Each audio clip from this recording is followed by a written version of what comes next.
Hello, and welcome to the 2022. Why is this not on? This is wrong. I'm just going to remove this. I did the text part wrong. I changed a thing that already existed instead of adding a new text thing, and so it changed the text thing across all my OBS. It's a learning process. Hello, good afternoon. It's the 30th of December. The year is almost but not quite entirely over. And so, you know what that means. It's time for awards shows. But Mike, last year the SOTYs were just not actually an award show, and it was more just a recap about things you liked in the year and how the year went. That is accurate. But this year, I have a slide deck. Let's get excited. I made it within the last hour. So I took the list stuff that we did on Wednesday, and I used it to build an actual award show looking slide deck thing, slightly inspired by my friend Gregory A. Wilson, aka Arvin Elleron, who for at least the last few years, to my knowledge, has done done Game of the Year streams, since, mostly video games on his Twitch channel, aside from TTRPGs. Maybe that's a thing to do in the future, is like, Greg, how and in what ways should TTRPGs be included in your GOTY stream? I will think about this and talk with Greg directly instead of musing about it in pseudo-public to a stream audience, because it's his channel and he should get to make those decisions. How's it going? We're here.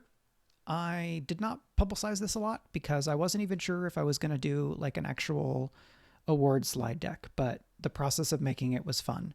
So I hope that the process of me walking through it is fun for you, because then I'm going to go and do something else for the rest of the day. I do not expect this will take 3 hours, the way that my video game streams sometimes are. It might be an hour. It might be less. It might be a bit more. I will be talking about some things as I go, but it's the end of the year. This is transform into a couch week, where, as much as possible, it's a great time to just relax and rest and get ready for the turning of the Gregorian calendar, which has arbitrary but non-insubstantial impacts on mindset and various things in the world. So we're going to come over to the special SOTYs screen, and then I'm going to jump over to I have a slide deck. Where's the literal button for next slide? All right, I'm just going to be clicking on them, I guess. So this is just in Google Slides, because that was the tool that I had and worked most easily. So there are, 15 categories. They're very arbitrary and just follow my own interest. Some of them, there are nominees, and some, it's just a winner because it's either a gag or there's no real competition.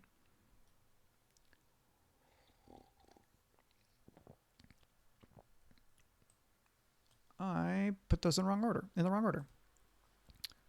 I was going to spoil the bit. So now I think I'm not spoiling the bit for the first one. I'm also filibustering a little bit in case anybody else wants to show up. Friday, 2 days before the end of the year, a lot of people are just doing other things, and that's totally fine. Horizon Anthology. Okay, cool. Good for them.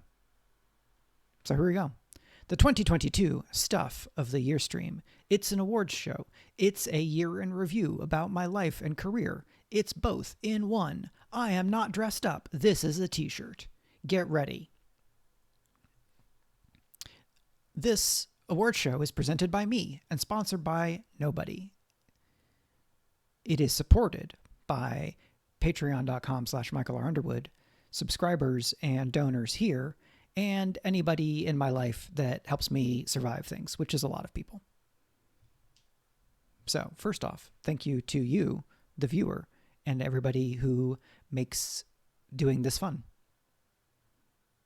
Our first category is Best Game to Play for Hundreds of Hours with Your Spouse While the World Continues to Be Bad. This was an important category this year because the world continues to be bad. COVID, still a thing. Lots of people dying.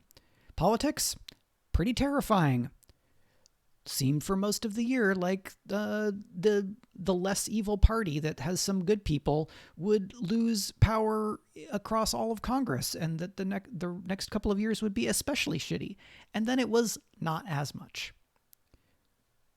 So the nominees for best game to play for hundreds of hours with your spouse while the world continues to be bad, continues to be bad. So the nominees are Elden Ring, Dark Souls 2, What Does the Dog Want, aka Meg and I trying to figure out what our dog wants at various times when he's whining or moaning or chuffing, and the perennial favorite, What Should We Make for Dinner, because executive function is hard to come by. You'll notice 2 of these are video games, and 2 of them are just things to deal with in life. Because I wanted to fill out the category, because the winner of the best game to play for hundreds of hours with your spouse while the world continues to be bad is Elden Ring by From Software.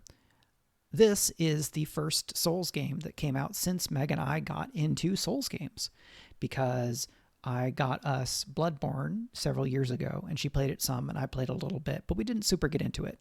And then early in kind of the pandemic stay-at-home policy in 2022, Meg was home from work, not going into the office, and played a bunch of Bloodborne. And then we played Dark Souls Remastered.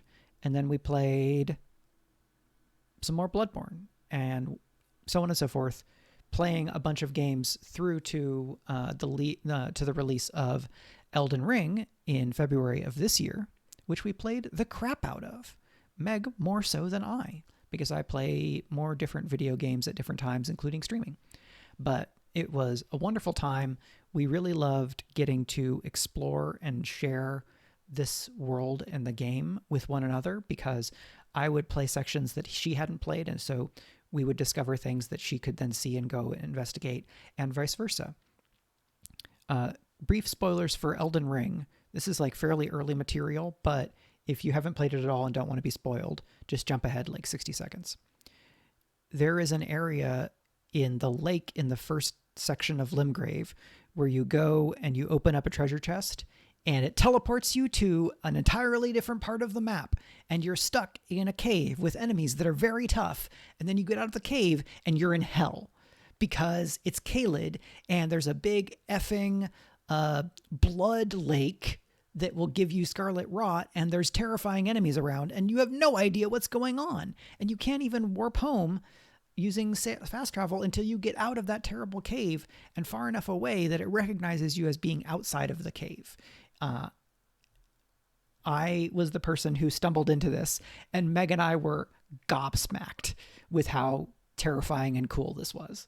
And that was just one of many, many wonderful moments that we enjoyed, and why this is the best game to play for hundreds of hours with your spouse while the world remains to be bad. Congratulations to From Software. Our next category is the Turbo Tango Award for Best Anti-Capitalist Video Game That I Played This Year. Note that this is that I played this year. There may be other games that are great, but I can't evaluate them if I didn't play them, at least not for this. This should have a colon.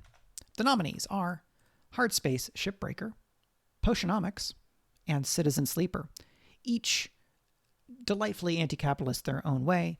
Hardspace Shipbreaker was kind of meditative and slow enough that it enabled some really fun conversations on stream as folks kind of shared experiences from their own lives and from the lives of like friends and family members about dealing with crappy labor situations, and about how capitalism is bad and makes our lives more miserable, and things we can do to make our lives less miserable, like organizing and labor militancy. Potionomics, more softly anti-capitalist, but it does have some amusing anti-capitalist critiques, like the character of Anubia, who is basically an Amazon clone, or you have the shark guy who's kind of like predatory mob capitalism slash like frivolous lawsuits and litigiousness because he has like he tries to copyright the potions and things like that. And so that gets this on the list. Plus, it's amusing for this to actually have a list because of who I am and how I talk about video games. And the third is Citizen Sleeper, which I played entirely on stream, got to the end, made a bunch of choices, did some cool voices to work on my voice acting skills, and found so powerful that I was tearing up at the end as I was reading the ending that I chose as my kind of canonical ending on the stream before any of the DLC came out. And I think all 3 of those DLC are now out, so I might play parts 2 and 3 sometime early and next year. That would be pretty cool. I will try to do it on stream, but I have too many video games to play, and I don't stream often enough, and I'm not super into... I don't think I want to stream a bunch more all the time every week, and so some games are just not going to be on stream. So that's a sidebar. The winner for the Turbo Tango Award for Best Anti-Capitalist Video Game that I played this year is Citizen Sleeper by Jump Over the Age / Fellow Traveler.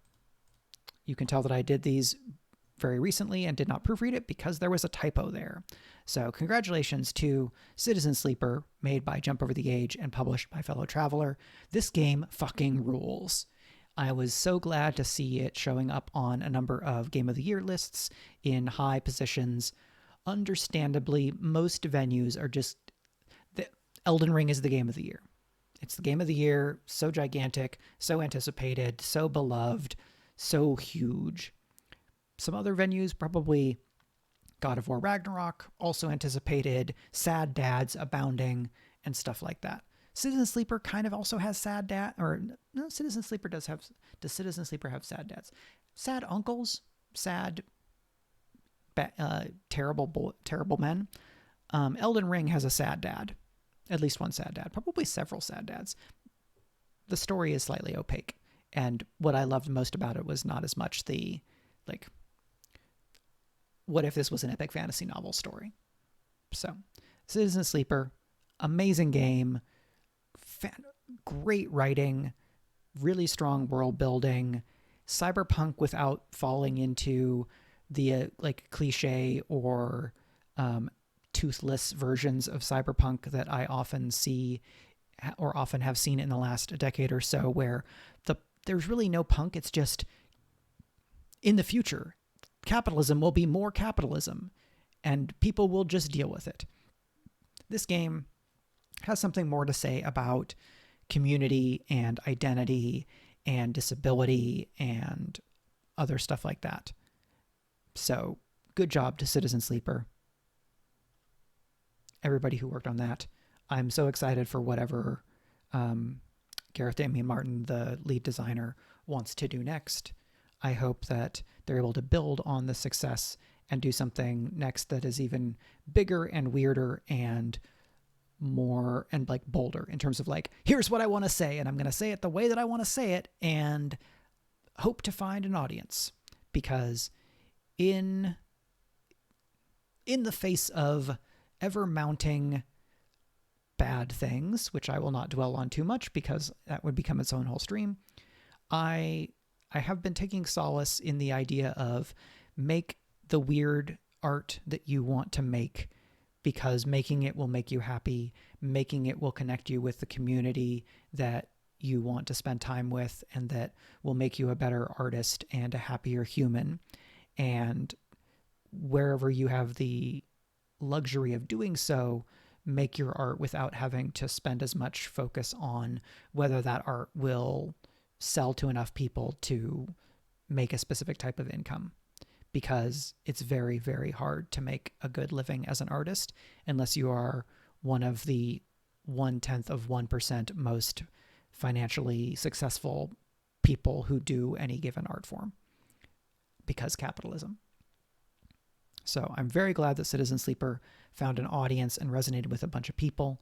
I had been anticipating it since I saw, I think it was in one of the like kind of summer montage of game preview things in 2021 going into 2022. And then I heard that there was a demo in early 2022 that I didn't get to play that Ricardo Contreras at Waypoint did get to play, and them talking about it got me even more excited about the game. So it was a game I was anticipating, a game I loved, a game I've had a lot of fun telling other people about. I had a bunch of fun streaming it here with y'all. And so, good job, Citizen Sleeper. You rule. This would be where there's a commercial break, but I'm not doing ads. And now we have the special award for Fun Video Game of 2022. Because I already had 2 other video games that I awarded because Elden Ring and Citizen Sleeper are so different from each other and meant such different things that it didn't make sense to just have one game of the year. So I have 2 games that I recognized for very specific purposes, and then this is a fun video game that I also want to recognize among the games that I played this year, that came out this year or at the very end of last year, and that I really, really enjoyed. The nominees are Nobody Saves the World, which we played all of on stream, Marvel's Midnight Suns, which came out recently and I've played a little on stream, Tunic, which I played a lot of and gave up on because it got to the point where it was kind of annoyingly hard, but had amazing music, very cool level and puzzle design, and just a phenomenal look. Marvel's Guardians of the Galaxy, which I don't know that I played any of on stream, but I enjoyed a lot and had really, really strong writing.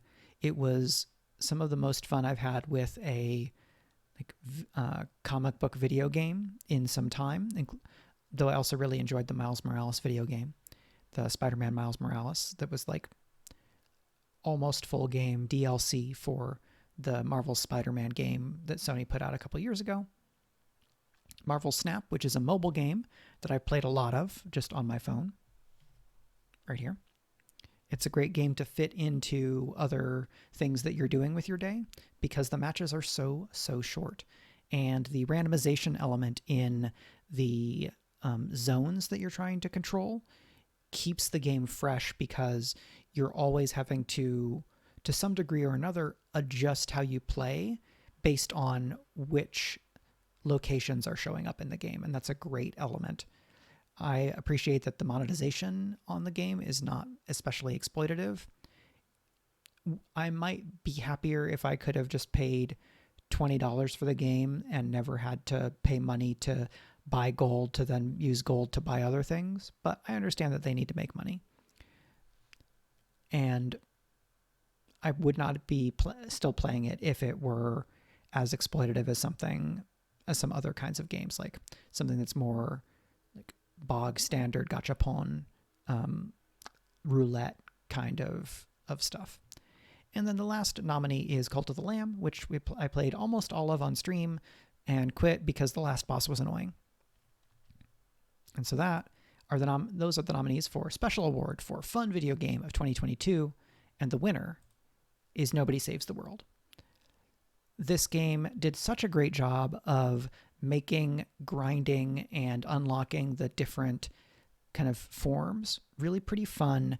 It had a very solid sense of humor, a few dud jokes here and there, but it's almost impossible to have a 100% hit rate with your comedy, especially in a game that's, 20 plus hours long.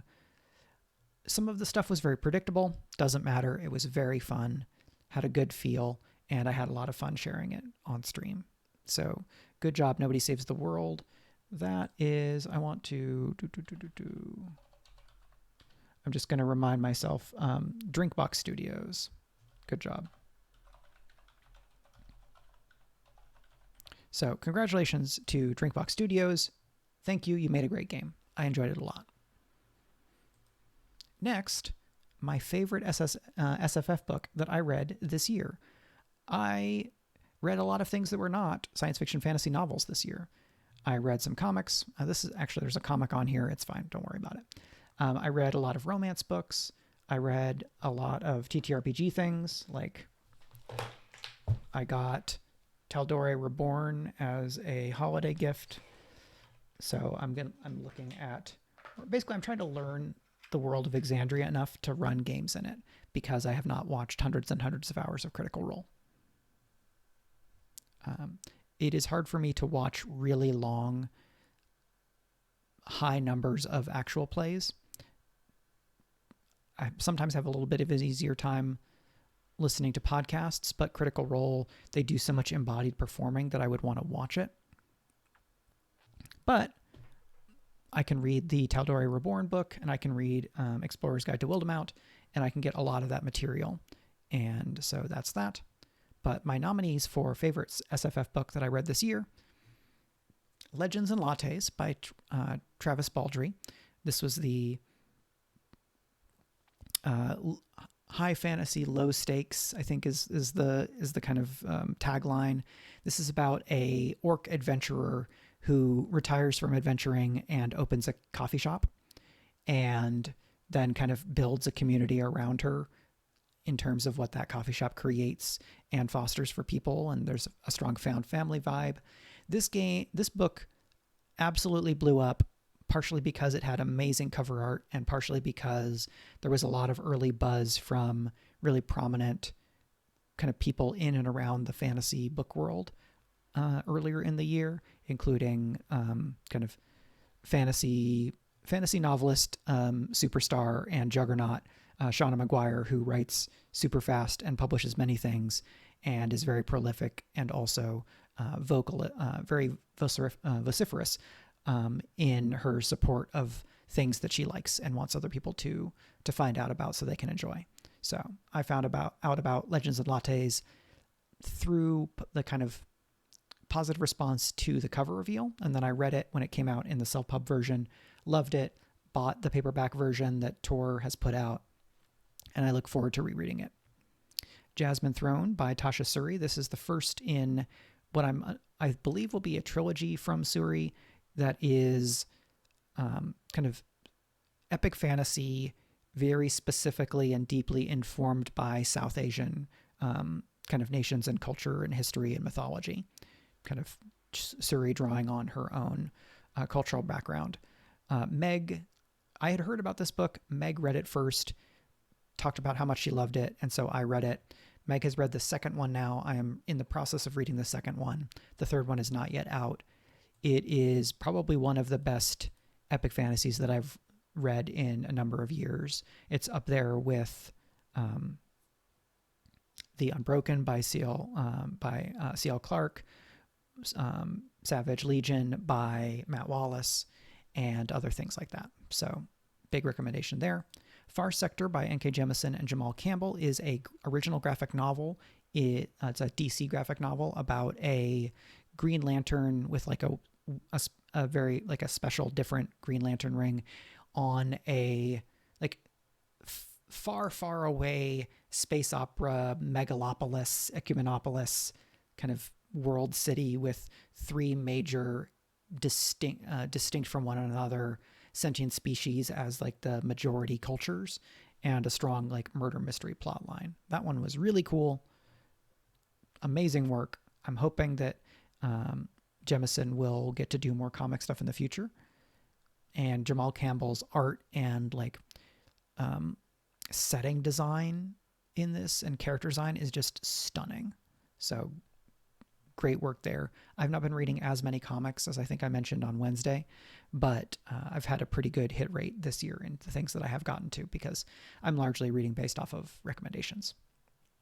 And then I also got to read All Systems Red, which is, if I'm remembering correctly, the first Murderbot novella in Martha Wells's series that kind of has taken off in a gigantic way and brought Wells to kind of the commercial and critical prominence within the field that I think her work has been justifying for some time.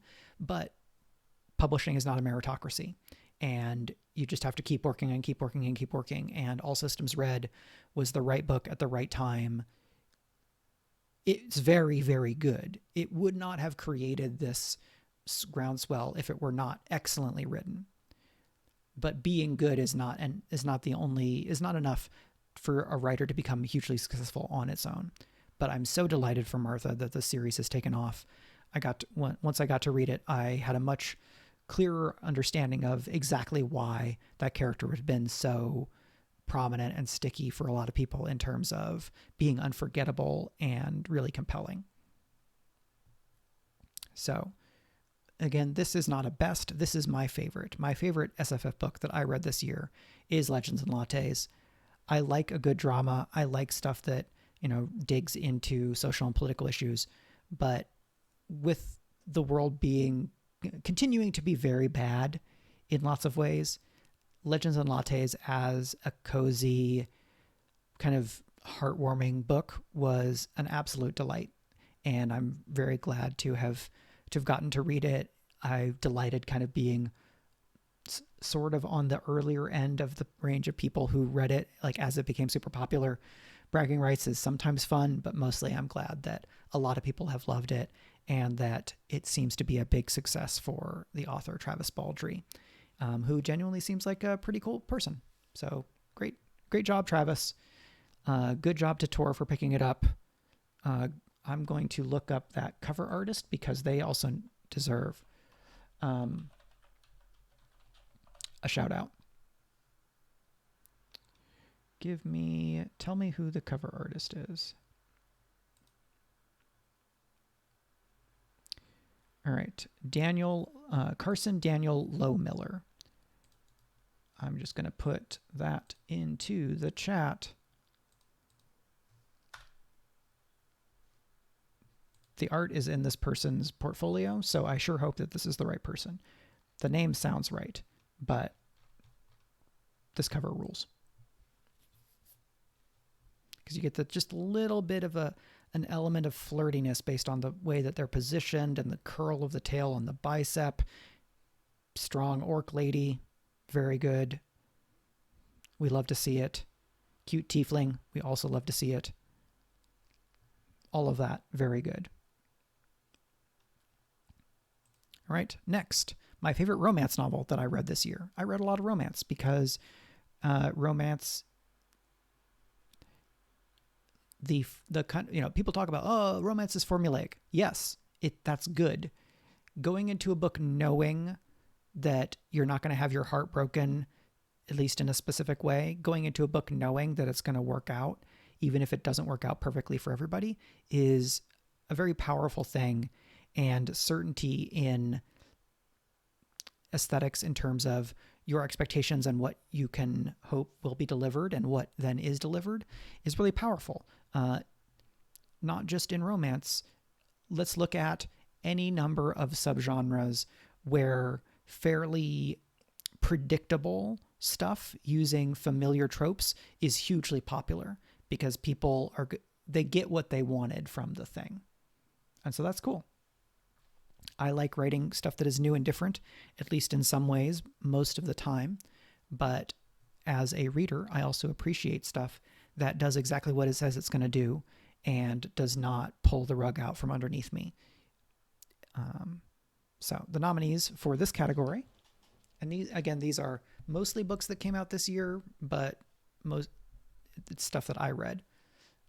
Strength Check by Catherine McIntyre. This is a geeky kind of contemporary rom-com about two women, one the co-owner of a game store / bar, the other her new roommate who has moved across the country having just broken up with a long-term boyfriend so that she can pursue a new step in her career. And this is a roommates to friends to lovers with a strong kind of community and geeky element. Strength Check is the first in a 6-book series in the Dungeons and Dating series. I think 4 of those have come out now, and I've enjoyed them all, but Strength Check is the one that I think I've liked the most. A Lady for a Duke by Alexis Hall. This is a Regency romance where one of the leads is a trans woman who fought in Waterloo alongside her best friend, who is then the male love interest that she ends up with. They grew up as best friends, but the friend who's the cis man did not know that his best friend was a trans woman. They go to Waterloo. She gets injured, having kind of been living as a man, and that injury gives her the opportunity to die and then to take on an identity that is reflective of her actual gender. And she was thinking that she would be happy to kind of live a fairly quiet, modest life, just subsisting on, like living on the economic generosity of her family, where, okay, her brother found a decent marriage and she'll just like be a lady's maid basically. Except then the Duke, her childhood friend, shows back up and the two of them kind of meet again, and the new differences create some sparks, and as they kind of come to know one another as not just who they are but who they were and who they were to each other. There's a lot of interesting stuff about kind of recontextualizing memory and dealing with social expectations and things like that. And because it's a capital R romance, that it ends up happy, and that's good. Love and Other Disasters by Anita Kelly. This is a like Great British Bake Off style contemporary romance with a non-binary lead, and then their beloved / the other lead is a bi woman, also just like recently out of a relationship with a man. And so there's some kind of embracing your queerness. There is some stuff about like reality TV and public versus private persona and carving out time for yourself while living in the spotlight, which is very cool. Oh no, too much talking. I'm on slide 10 of 25. So I may go on at length about some of these other ones a little bit less because my throat is getting tired. You Had Me at Hola by Alexis Daria. This is a really fun contemporary romance with basically a soap opera star and a telenovela star that are both trying to kind of take their careers up to the next level, and they are starring together in a show on Screenflix, which is basically Netflix, but don't get sued. And you have the kind of showmance to romance element. There's a fun bit here where there are excerpts from the scripts of the TV show that they are shooting. So you get kind of fiction within the fiction. There's a cool bit there. You Had Me at Hola is the first in what I'm guessing is going to be a trilogy by Daria. The second book is out. It's called A Lot Like Adios. And the link through them is that the female leads in each are the three cousins who kind of are known to one another as, they go by the primas of power. And so they're kind of all in one another's stories. And You Had Me at Hola is the first one. I think it made a little bit more of an impact on me because of the characters and the like Netflix frame element. The second one has stuff where the two leads wrote fanfic together as kids, and that's really cool as well. And then The Jasmine Throne, I already talked about. It's also a romance, IMO, maybe not capital R romance because it's not as much following those protocols, but it's in the zone. And my favorite is going to go to You Had Me at Hola by Alexis Daria. So this is from Avon. It has this cool cover art. You can get it in audiobook. I really liked it. I recommend it if you want to check out some more romance. Next, this category is dedicated to Hillary, aka the host of the Trunkcast, who was talking about shows that they'd done on Trunkcast this year. And we talked, I think, on Twitter about like most Friends at the Table Ask Friends at the Table episodes. So my award for most Friends at the Table Ask Friends at the Table episode of 2022 is going to go to one of these. The nominees are Hounds Part 1, Six Travelers, Pikmin, Stealing the Throne, and 15 Minutes. 15 Minutes was originally a segment on a charity live stream that they did, but I'm including it because it was absolutely ridiculous in the best possible way. Hounds and Stealing the Throne are part of Friends of the Table's Road to Palisade. sub-series, which is leading into their next mecha science fiction season, which is called Palisade. And Six Travelers Pikmin is the last of the epilogues for the season Sangfiel, which is like Western folk horror using Heart, the City Beneath. Stealing the Throne and Hounds are both the names of the games that were being played. And 15 Minutes was a wacky online game show, variety show, strange thing. If you just look up Friends of the Table 15 Minutes, you'll find it. It's bizarre and wonderful. I'm doing this because I really like Friends of the Table and because of the bit.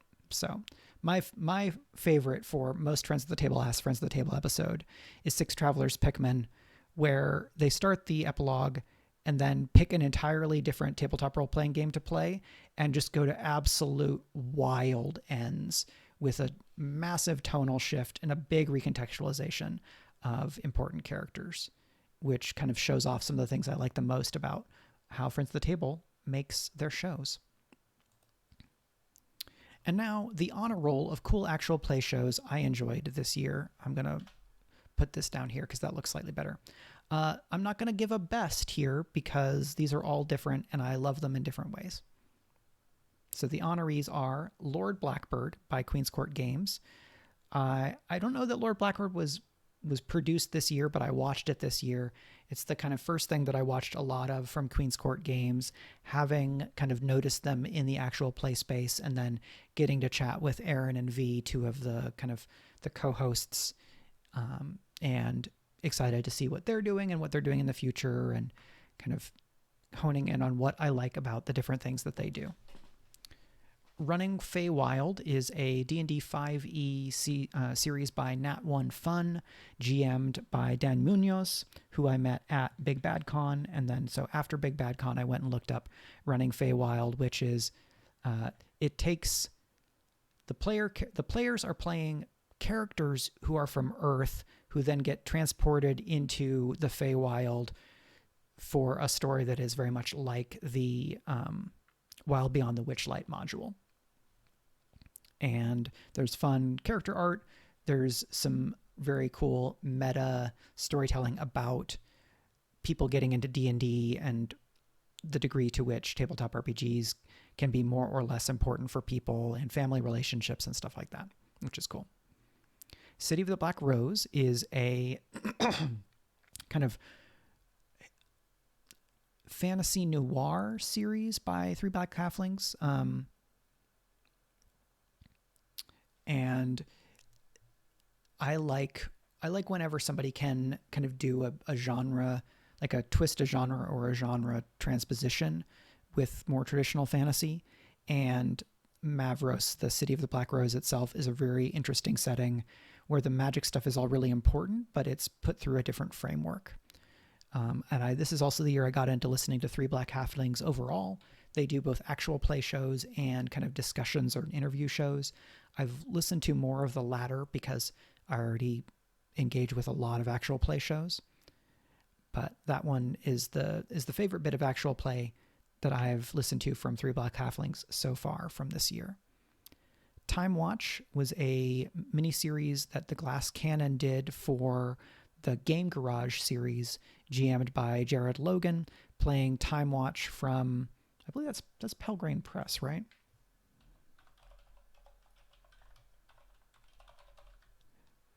Yes, Time Watch RPG by Pelgrane Press. And I believe this is Kevin Culp is the lead designer on this. Time Watch it's a lot like the TVA from the Loki TV show.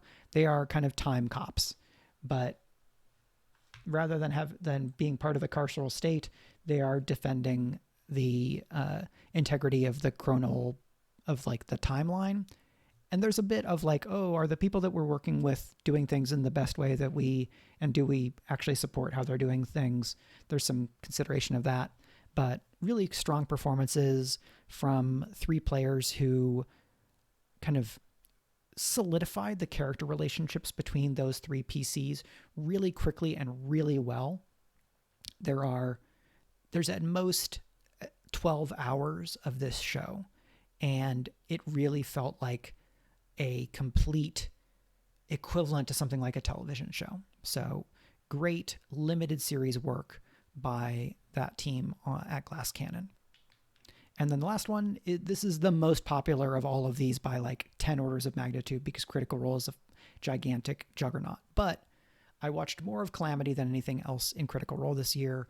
I've been, kind of engaging with and learning stuff about Exandria. I already watched and enjoyed Dimension 20 shows, most of them GM'd by Brendan Lee Mulligan, who GMs Calamity. And Calamity has just a really pretty amazing hot open. And so this is on that list really because of that first 30 minutes. So again, there's not a winner. These are all honorees. I shouldn't say just. I liked all of these and think very well of them. Next is my favorite TV show, not explicitly about anti-fascist radicalization. I wonder why that category is so specific. We'll have to find out. Nominees. So this is a lot of like big IP stuff. It's just what I ended up watching this year. I try to find stuff that isn't as much. Our Flag Means Death is like the least of these things, even though Taika Waititi is kind of certainly on the way to filmmaker superstar if he's not already there. In terms of how Hollywood thinks about the work that he does. Strange New Worlds was a real delight and a breath of fresh air in terms of feeling a lot like kind of the things about original series that a lot of people like in terms of being episodic and adventure focused, great character performances, fun reimaginings and reframings of existing characters like Nyota Uhura as a cadet, because this is set before the original series, and then Anson Mount's performance as Christopher Pike, and things like that. The Lower Decks, honestly, probably more of a surprise. When I first heard that they were doing this, I was like, okay, cool. Comedy show in Star Trek. That's good. There's plenty to make fun of. But the team that does the Lower Decks, actually, it's not even the Lower Decks. It's just Lower Decks. The team that does Lower Decks has this amazing balance where they clearly love Star Trek a lot. And they see a bunch of things that are worth making fun of, but they don't do it in such a way that, at least to me, it feels like they are saying that Star Trek is bad. They are celebrating the things that are funny or strange or inconsistent while maintaining that kind of core heart of compassion and belief in the overall project of the Federation when the Federation is doing what they say that they should do. So like not the Federation as a navy, which they are, not the Federation as a colonial force, which they also are, but the Federation as people that want to discover new things, expand their horizons, and help people. Our Flag Means Death. This is known far and wide as the gay pirate show. It took me a little while to get into. Basically, once the Blackbeard character shows up, this show kind of came into focus for me, and I loved everything from there. I'm really glad it's getting another season. There's like some stuff I kind of don't want to spoil, but I think the performances really make this work. Do not go into this thinking it's a historical show. It's not about the history. The history is the sandbox in which the character stuff happens and the relationship stuff happens. So if you want a historically accurate TV show about the Age of Sail, this is not that show. You'll just disappoint yourself if that's what you want. Ms. Marvel, The Marvel Show. I really like, I read the first, 30-something issues of Ms. Marvel as they were coming out monthly, and it was one of my favorite comics at the time. And so maybe the stakes were a little bit higher for me with the show. I still really liked it. I think there's some structure stuff I wouldn't necessarily recommend they do if they were redoing it again, but Iman Vellani, who plays Kamala, is amazing. This was a very fun time. Probably my favorite Marvel thing from this year. Yeah, I think so. Dragon Age Absolution. This came out very recently. Animated show in the Dragon Age world. It's a heist. It was very fun. It's about as grimdark as Dragon Age can often be, but has some other bits that are very fun. And then Critical Role, The Legend of Vox Machina. This is the other Critical Role thing that I engaged with a lot this year, because it's much easier to watch 12 or like 10, 25-minute cartoon episodes than to watch 30-something 4-hour actual play videos. This is a downside, like a challenge for actual play as a medium, is that it tends to be this kind of long, unpacked, process-oriented performance style where the audience gets a lot of access to the process and there is less focus on the end result. You are seeing the drafting process, and often the end result is a still fairly rough product that exists retroactively in your imagination. Critical Role: The Legend of Vox Machina is very different than that. It has been kind of gone over again. It has been recontextualized. It has been adapted. And so the end result is a much more polished kind of thing, and then easier to engage with in a more kind of time-condensed fashion. And my favorite TV show, not explicitly about anti-fascist radicalization, from this year is Star Trek Lower Decks. It's so fun. Meg and a friend of mine and I have been watching it, and we're getting into the 3rd season, and it still just has a really high hit rate. It's very funny. The performances here are so fun, so great. Having both Lower Decks and Strange New Worlds helping me get back into Star Trek, still mostly about enjoying those things rather than then going and doing a bunch of other Star Trek. But The Next Generation meant a lot to me as a kid. I watched Deep Space Nine and was not really mature enough to appreciate it, and then fell out of it, kind of Voyager into Enterprise, and have not gotten as much back into it as I have until this year. So great job to the team that makes Star Trek Lower Decks. You're amazing. Keep doing what you're doing. You're doing great. And my favorite TV show explicitly about anti-fascist radicalization is Star Wars Andor. Disney made this show. The Disney Corporation, one of the world's mega corporations. They still make money off of it. This does not mean that Disney is going to turn a gigantic leaf. They still mostly want money, is my understanding. But wow, very impressive anti-fascist art. That's pretty great. It took me until the 3rd episode to really, really get into Andor, because the first 2 episodes did a lot of table setting. Maybe some of the first time through, I was just not super receptive to it. But then I kind of got to the 3rd episode. It picks up in ways that kind of made it easy for me to follow through. And then I really, really enjoyed all the rest of it. So if you liked Rogue One almost and at all, I would definitely recommend giving Andor a real shot. I'm very curious what future Star Wars TV shows look like following the popularity of Andor in this particular mode. I like a lot of the Star Wars stuff that is space wizards bopping each other on the head with laser swords, as Mikey from Filmjoy says. I like the mythopoeic. I'm also really enjoying what Andor is doing, because I think for a lot of creators, it is hard to be simultaneously mythopoetic or mythopoeic and really sharply, specifically political about contemporary and recent historical reality, because there's just different focuses. And so Andor goes all the way to the latter of those, leaving the former almost entirely behind. And so Andor feels like the time when Star Wars has been the broadest in what it can mean to be Star Wars.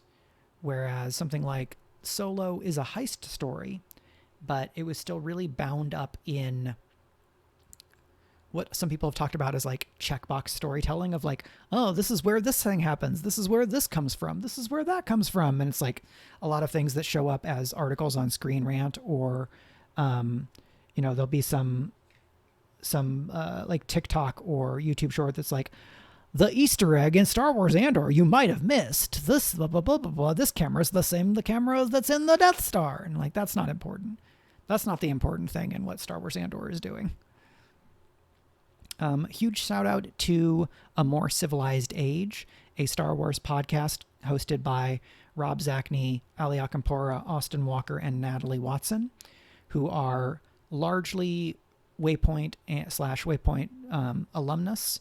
And then Austin and Ali are cast members and like co-creators on Friends of the Table.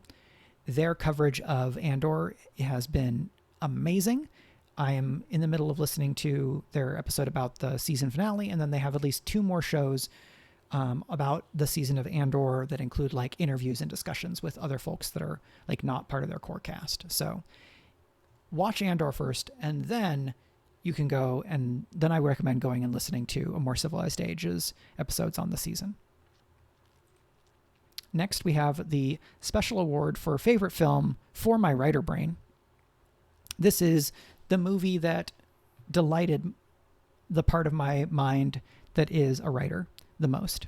We have Spirited, the Apple kind of Christmas Carol sequel pastiche with Will Ferrell and Ryan Reynolds. I'll talk more about that later. Spider-Man No Way Home, which tickled my writer brain because of the ways that it's like smushed together the different Spider-Man things. I'm going to stop there in case anyone doesn't want to be spoiled. Glass Onion, a Knives Out mystery. Knives Out, the first of those films directed by Rian Johnson, really blew me away in a delightful fashion in terms of how it did its storytelling and the strength of the writing. And then The Lost City is an adventure romance. That's the Sandra Bullock, Channing Tatum. Sandra Bullock plays a famous writer having a crisis of faith in her writing and her career, and the model, who is the cover model, not at all, a little bit based on Fabio. And then they go on a ridiculous adventure that was very fun. And so the special award goes to Glass Onion, a Knives Out mystery. Janelle Monáe is just absolutely phenomenal in this. Strong performances all around. Because this was the second Knives Out mystery that I watched, I went into the viewing in a much more playful, positive critique fashion, watching as pieces were laid out, kind of the setting of the table was made, and I go, okay, what are you going to do with that? What's going on here? And that mode was really fun to be in because it did not detract from my enjoyment. I think it, in fact, enhanced my enjoyment because I was really dialed into what was happening, but still getting surprised and delighted by what was accomplished by the writing, editing, performances, and everything that put together to make a really fun film. And then I have a special award for film that's secretly a Genrenauts story, which goes to Spirited. In the Genrenauts, I definitely came up with this beforehand, and it's not made up post facto as a way of processing how well I like the movie. In Spirited, they Christmas carol somebody every year. There's a whole division of ghosts in the afterlife led by Jacob Marley, who pick somebody every year to Christmas carol and try to make them into a better person. And Will Ferrell plays the ghost of Christmas Present, who's kind of the field leader for this team. And he sets his attention on the Ryan Reynolds character, who is a fairly loathsome like PR marketing exec. And then things unfold from there, and I don't want to spoil stuff. The way that the kind of we're going to Christmas carol somebody operates feels so much like how the Genrenauts organization works that I was just delighted. So congratulations to Spirited for doing stuff in a way that I like so much because it is similar to what I try to do in my own work. And that's why you get the special award for film that's secretly a Genrenauts story. Now we're into some more special awards. This is more about me and my life. We have the special award for hardest professional shit to get through this year. Nominees include the Penguin Random House Simon & Schuster trial, where a bunch of publishing execs dragged their companies through the dirt, threw their staff under the buses, demeaned authors, and told straight up lies all over the damn place. But then they lost because the merger got blocked. So don't make monopolies. Treat your people better.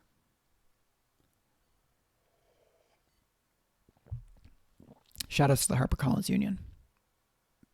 May you be the first of the big 5 trade unions to make big waves and to unionize your whole company, and then followed by everybody else. So the next professional shit to get through has been machine learning shit, aka AI art discourse, aka ChatGPT. Stop helping capitalists exploit and appropriate creators' work to undercut creators and make it so that just a small number of programmers get way richer making quote unquote art. I don't care how good you think that art is getting. We are in the middle of a technological revolution. And if you are on the sides of technology fucking over creators, get right. Fix your heart. Oh, but automation is inevitable. No. It doesn't have to be inevitable. People will try to make it inevitable. And even if it is going to happen in ways that I don't want, there's still the fact that we can put demands on it. Write laws that say, hey, don't steal from artists. You can't do that. Here's a big fine. It goes to them. Fuck off. Now your company doesn't exist because you did too much bad shit and you should not be allowed to operate. Making art is very essentially human. And the idea that we are moving to a version of capitalism where the thing that is emotionally fulfilling, that is a human impulse across history and across every culture I've ever known, we're going to automate that so that you just have to pay a big company and then you can enter a prompt and get something not made by a person except for the parts that are literally stolen from some other human.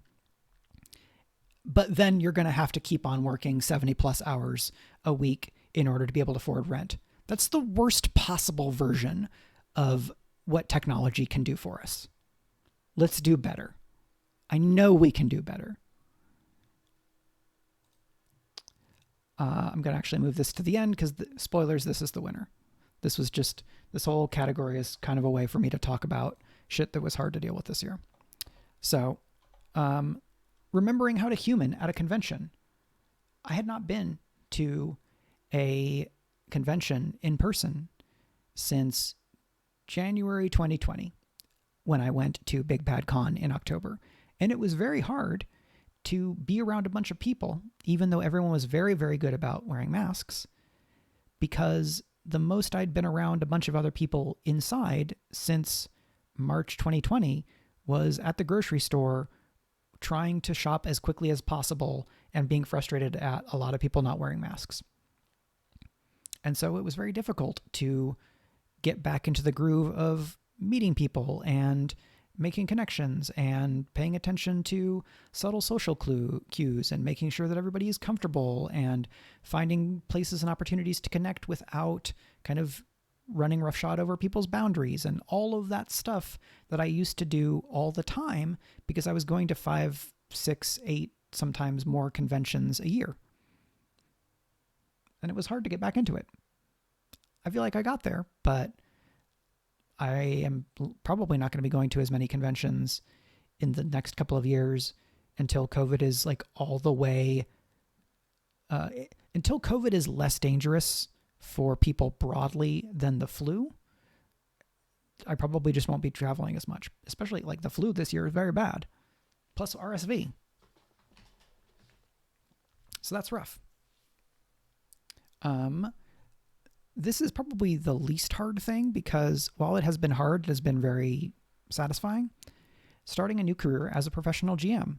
I was already sort of professional GMing because Speculate is supported by Patreon, and we've had some sponsored shows, but GMing at Start Playing Games has been its own whole thing, learning how people are operating, working on, making the art and doing the copywriting and setting up the infrastructure to run games for people who are paying me to run games for them, which is notably but not massively different than how I run games offline or just for friends, how I run games on Speculate. These are all just different manifestations of doing the same thing, and none are more or less worthy than the others. But I have been GMing and playing TTRPGs for a long time, and the publishing world is especially bad right now. So I've been investigating this thing where I can get paid for doing something I'm very good at. The money happens faster, and it's also a social activity. So that's pretty cool. And then the last nominee, which is in fact the winner of the special award, aka fuck you, for hardest professional shit to get through this year, but it was very necessary, and that is shelving a novel. The novel I had been working on since before the pandemic started, which has the temp title Between Two Wars. I wrote probably 160,000 words because originally this was one novel. The first draft was about 140,000 words. I did some revision, added some words, split it into two novels, kept trying to revise the first novel, and then in conversation with my agent decided that it would make the most sense to shelve this novel because while I learned a lot writing it, it is so very specifically and political in a contemporary fashion that was good and cathartic for me to write, but I don't know was actually necessarily doing a great job of being art about that and reaction to those times versus art that was me processing going through those times. And I didn't have a clear sense of what to do to revise it further, and neither did my agent Kim May, at least not without a whole bunch more work.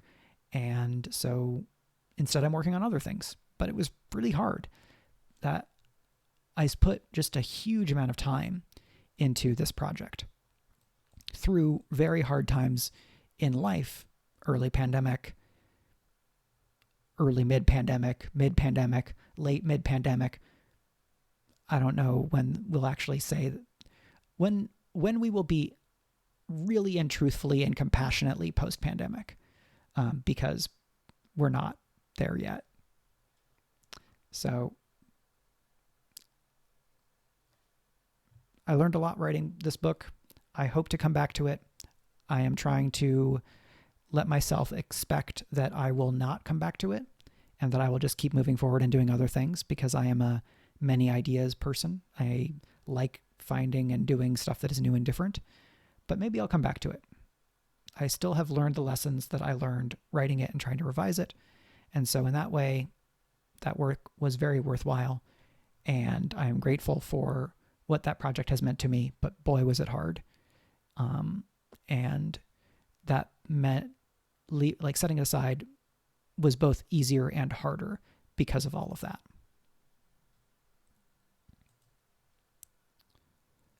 Now we're into some more stuff that's more fun. The special award for coolest TTRPG streams I did this year. The nominees are ArvCon, Heart, the City Beneath, with Scientist Fellows of the Damon Runyon Cancer Research Foundation. Very fun. I had never run Heart. I had been listening to it, on Friends at the Table, and we had a great time with that. These are folks that I had never played with before, and I really had not spoken with before, except in a very brief fashion in terms of setup. We had the Speculate fundraiser Blades in the Deep game. I did not play in the first game, the first segment on the fundraiser, but it was also very fun. I was not a player in that. Blades in the Deep was the Blades in the Dark set in Waterdeep game that Yori Kusano ran for the Strange Friends.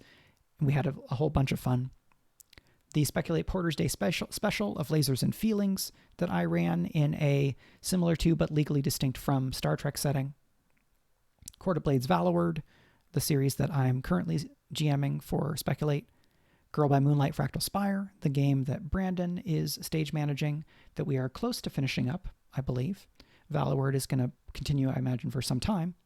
And then everything Bag of Giving. Bag of Giving being the actual play charity series that I co-run with Brandon Crilly. Brandon takes point on a lot of things.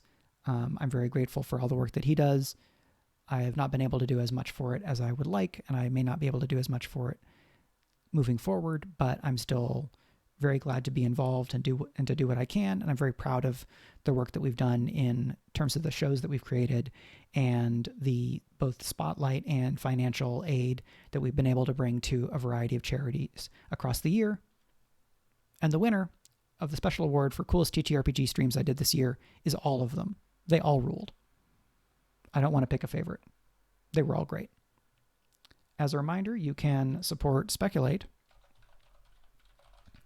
at patreon.com/speculate. And do I have a Bag of Giving command? I do have a Bag of Giving. So you can find out more about Bag of Giving at bagofgiving.com and follow on Twitter at Bag of Giving. The Speculate website is still screwed up. I've mostly done the setup for a new Speculate website, but there's a lot of data stuff that still needs to get done. I'm hoping that we'll get the Speculate website up very soon. In the meantime, you can catch the Speculate episodes over at Patreon. I'm going to upload the latest one today. And look for more Bag of Giving in 2023, hosted at twitch.tv/rvanelleron, which is the channel that has hosted Bag of Giving so far and hosts Speculate. And last, the special award for things that helped me stay functional this year. The winner is streaming right here at twitch.tv/turbotango, here with you all, folks who are watching and folks who will watch later on. So I want to say a special thanks to Arudinel and The Kids Are Asleep and Prince Justin and everybody else who has been a mainstay on the channel. I shout out those three folks because of their ongoing support as subscribers, as folks that donate subscriptions, as folks that are in the chat very, very, very, very often, helping me have somebody to chat to, and not just making all of this a one-way thing. But if you have watched a stream, if you have signal boosted a stream, if you have been in the chat or been lurking this year, I want to say thank you. Streaming has been a good outlet for me to kind of make things into the world, process my feelings about stuff, engage with work that maybe I wouldn't otherwise engage with, get to have some social interaction, and be a more fulfilled human. Because making content in this way is a lot easier for me than like throwing elbows on Twitter. Because that type of engagement is not necessarily very emotionally healthy, because many of the people that I would be throwing elbows at on Twitter don't really deserve my time. Spending my time here, much more fun, much more fulfilling, much better for my health. And for that, I'm very grateful. So that was an hour and 13, means that the award ceremony part was probably an hour and 10 minutes. Boom, eat that, Oscars. We are definitely award shows on the same scale, doing the same thing. No, it's fun. Getting to do the slideshow thing was really fun. I don't know that I'll necessarily do it every year. It was fun to do this year. And I will be gone next week on vacation with Meg, because we are finally taking our Disney trip that we planned in February of 2020 to do in December of 2020, and then pushed back to 2021, and then pushed back to 2022, and then pushed back later in 2022 into 2023, which is where we'll be next week. Doing our best to stay healthy, but also do fun, exciting things like going to Star Wars Galaxy's Edge. I'm going to make a lightsaber. It's going to be cool. So that's that. I'm done. I'm going to go have the rest of a day. hang out with Meg and Oreo and do things like that. This will show up on YouTube about 24 hours after the Twitch thing started. And many of you who are watching this will have watched it in that form. So thank you to you for that. You can subscribe at my YouTube as well and get more of things like this as I do them next year. Otherwise, I will see you next year, which is actually only 2 days away. So it's not actually very far away, but it's fun to say, see you next year, because it sounds like it's farther away than it is. And this is one of the ways that I process the passing of time and Gregorian calendars. And now I go, once I find the ending. Okay, bye.